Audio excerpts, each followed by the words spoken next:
Biye tarata ye novembre kalo tile 18 san 2025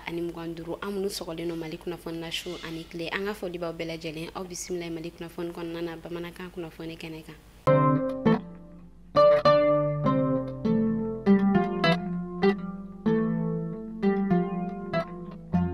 Kunnafoni daminɛna état-major général des armées ale bɔla ka kunnafoniya jɛnsɛn novembre kalo tile 17 san 2025 kɔnɔna na. A yirala k'a fɔ novembre kalo tile 16 san 2025 an ka kɛlɛkɛcɛw ka sanfɛ kɛlɛkɛminɛnw ka wuli ka jɔ. O kɛla sababu ye k'a to u yɛrɛ kɔni bɔla ka bingani wale tigilama dɔ ye kɛrɛnkɛrɛnnenya la combattant armé dɔ ni olu tun bɛ pick-up dɔ kɔnɔna na n'u tun bɛ jɛnɛ ale masurunya la. A yirala k'a fɔ an ka kɛlɛkɛcɛw ka wuli ka jɔ ani u ka baara dɔnna o kɛla sababu ye k'a to u bɔla ka dankarikɛ ni bingani wale tigilama ninnu na ka banbagaci caman ka olu bɔnɛ u ni na fɛn min ye u ka pick-up kelen u bɔla ko o fɛnɛ kɔni tiɲɛ. État-major général des armées a bɔla ka foli bila kɛ ka ɲɛsin an ka kɛlɛkɛcɛw ma ka sanga ni u ka wuli ka jɔ cogoya ye. Alisa an bɛ to an ka kɛlɛkɛcɛw olu ka kunnafoniya kɔnɔna na an bɛ taa Sikaso kɛnɛdugu kɛrɛnkɛrɛnnenya la. Sikaso ale marabolo min bɛ yen nɔ ni a bɛ wele ko Luduni ni a bɛ Côte d'Ivoire frontière masurunya la. A yirala k'a fɔ juma tɛmɛnen fɛn min ye bingani wale tigilama ye u bɔla ka taa bingani wale ta ka ni marabolo kofɔta in ka ale sɛgɛrɛ min kɛla sababu ye k'a to maa caman olu bɔnɛna u ni na ka tila ka u bololafɛnw yɛrɛ kɔni tiɲɛ. O hukumu de kɔnɔna na a yirala k'a fɔ fɛn min yɛrɛ kɔni an ka kɛlɛkɛcɛw ye olu bɔla ka wuli ka jɔ sigi sen kan ni olu yɛrɛ kɔni bɔla ka sebaya ko o yɛrɛ kɔni sɔrɔ ni marabolo kofɔta in kɔnɔna na. Amina an ka faba ale kunnafoniya kɔnɔna na tɛnɛndon novembre kalo tile 17 san 2025 kɔnɔna na siraba kasara cɛjugu dɔ o kɛla an ka faba la kɛrɛnkɛrɛnnenya la Kuluni kɔ plateau Samɛkaw olu fɛ yen nɔ. A yirala k'a fɔ Samɛ école bɛ ale directeur ani a muso ni a tun bɛ ka taa o bila école Monzon Traoré la ko olu bɔla ka siraba kasara kɛ Samɛkaw olu fɛ yen nɔ. O y'a yira k'a fɔ ko fɛn min ye école maître yɛrɛ kɔni ye ko a bɔla ka moto contrôle de perdu ko o de kɔni kɛla u ka siraba kasara kun ye. Y'a yira k'a fɔ siraba kasara yɛrɛ kɔni kɛla sababu ye k'a to ni maa fila ninnu bɛɛ lajɛlen bɔnɛna u ni na ka sanga ni kɛrɛfɛmaw olu ka wuli ka jɔ ni u ka teliya o kɛla sababu ye k'a to sifinnaka kelen o yɛrɛ kɔni sela ka bɔ siraba kasara yɛrɛ kɔni na. A yirala k'a fɔ sɛgɛsɛgɛliw yɛrɛ kɔni bɛ senna min yɛrɛ kɔni kɛla sababu ye ka ni siraba kasara in ka ale causer.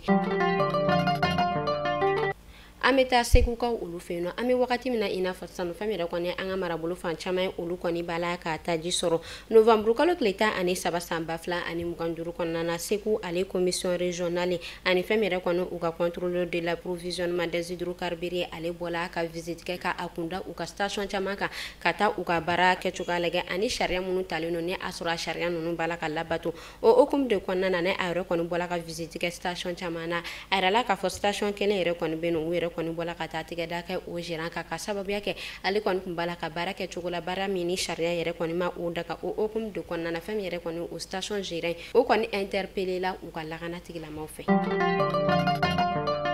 Alisa an bɛ to tajiko ale kunnafoniyaw kɔnɔna na an bɛ taa Masinakaw olu fɛ yen nɔ a yirala k'a fɔ fɛn min yɛrɛ kɔni ye taji ye o sɔngɔ jigila kosɛbɛ Masinakaw olu fɛ yen nɔ nin dɔgɔkun in kɔnɔna na taji ni ale litiri tun bɛ feere 800 fɔ ka taa se 700 ani kɔ ɲɔgɔn kɔma a yirala k'a fɔ ko o jigila ka na fɔ 500 la fɛn min ye gasoil ye a yirala k'a fɔ ko o yɛrɛ kɔni tun bɛ feere fɔ 1000 o yɛrɛ kɔni ɲɔgɔn kɔ la ko o fɛnɛ jigila ka na 400 o yɛrɛ kɔni ɲɔgɔn kɔ la ni essence ni taji sɔngɔ jigin o y'a yira k'a fɔ ko o yɛrɛ kɔni kun ma bɔ foyi la ka sanga ni u ka ɲɛmɔgɔ fɔ ka taa se u ka maakɔrɔ olu ka ɲɔgɔn dalajɛ ko o de kɛla sababu ye k'a to taji o sɔngɔ jigila Masina ale marabolo kɔnɔna na. Alisa an bɛ to Masina ale kunnafoniyaw kɔnɔna na a yirala k'a fɔ novembre kalo tile 14 su ka taa don novembre kalo tile 15 la san 2025 kɔnɔna na fɛn min yɛrɛ kɔni ye Masina ale marabolo maaw ye kɛrɛnkɛrɛnnenya la u ka yɔrɔ min bɛ yen nɔ ni ale bɛ wele ko Bela a yirala k'a fɔ o marabolo maaw yɛrɛ kɔni bɛɛ lajɛlen wulila ka u kun da moto kan ani fɛn min yɛrɛ kɔni ye sa ye n'u ka minɛnw bololafɛnw ye ka u ka forow yɛrɛ kɔni to u kɔ o y'a yira k'a fɔ ko u yɛrɛ kɔni b'a la ka dugu bila ko min kama sa ka sababuya kɛ bingani wale tigilamaw olu yɛrɛ kɔni bɔla ka taa kangalimada kɛ u ka marabolo kɔnɔna na k'a yira k'a fɔ ko u bɛɛ lajɛlen ka dugu bila ka sababuya kɛ u y'a yira k'a fɔ olu yɛrɛ kɔni ni lakana tigilamaw de bɛ ka baara kɛ ɲɔgɔn fɛ minnu yɛrɛ kɔni bɛ ka kunnafoniya jɔnjɔn ko olu ta ko o di lakana tigilamaw ma o hukumu de kɔnɔna na fɛn min ye ni marabolo kofɔta maaw ye olu yɛrɛ kɔni bɛɛ lajɛlen bɔla ka dugu bila ko u kun da u kɛrɛfɛ dugu kan min bɛ tali kɛ Mamoto la fɔ ka taa se Sayi ale ma halisa Ala ka jamana in basigi.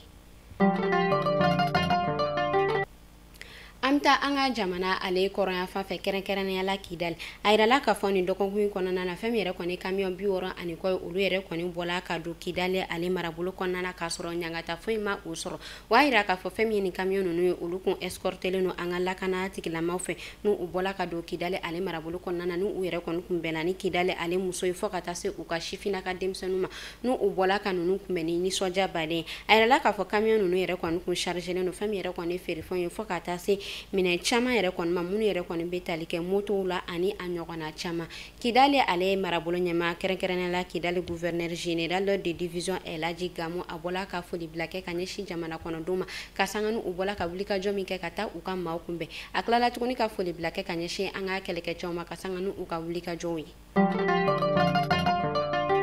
An bɛ taa kɔkan kibaru la kɛrɛnkɛrɛnnenya la République démocratique du Congo a yirala k'a fɔ tɛnɛndon novembre kalo tile 17 san 2025 kɔnɔna na fɛn min yɛrɛ kɔni République démocratique du Congo olu ka ministre des mines Louis Batum Kambamba ale ni a ka délégation a yirala k'a fɔ fɛn min yɛrɛ kɔni olu ka avion o bɔla ka mɛnɛ u yɛrɛ kɔni selen kɔ aéroport la kɛrɛnkɛrɛnnenya la u ka aéroport min bɛ nɔ ni ale bɛ wele ko Kolwezi ni ale bɛ Lulaba ale yɛrɛ kɔni province fɛ a yirala k'a fɔ ko u yɛrɛ kɔni jigilen dɔrɔn ka bɔ avion yɛrɛ kɔni kɔnɔ dɔrɔn ko avion yi kɔni mɛnɛna k'a sɔrɔ a ma kɔlɔlɔ se masi kɔni ma. Foni kuncɛla a yirala k'a fɔ fɛn min yɛrɛ kɔni indien ejiden 42 ɲɔgɔn kɔ olu bɔnɛna u ni na ka sababuya kɛ siraba kasara ye a yirala k'a fɔ fɛn min yɛrɛ kɔni ni ma ko fɔta ni olu tun bɛ bisi kɔnɔ ko bisi yɛrɛ kɔni taala don camion souterrain dɔ la Medini yan o yɛrɛ kɔni fɛ tɛnɛndon novembre kalo tile 17 san 2025 kɔnɔna na o kɛla sababu ye k'a to fɛn min yɛrɛ kɔni indien pèlerin ma 42 olu de kɔni bɔnɛna u ni na fɛn min yɛrɛ kɔni maa kelen a yirala k'a fɔ ko olu yɛrɛ kɔni sera ka bɔ ni siraba kasara yɛrɛ kɔni na an bɛ ala deli badane ma ala ka o di banbatɔw ma ka anw yɛrɛ ɲɛ ka an ta don kɔnɔ ni ne tun bɛ dansigi kɛ bi kunnafoni na an ka foli bɛ an lamɛnbaga jɛkulu bɛɛ lajɛlen Mali kɔnɔ fɔ Mali kɔ kan aw k'an bɛɛ sini ni ala man ka jɔnya joona.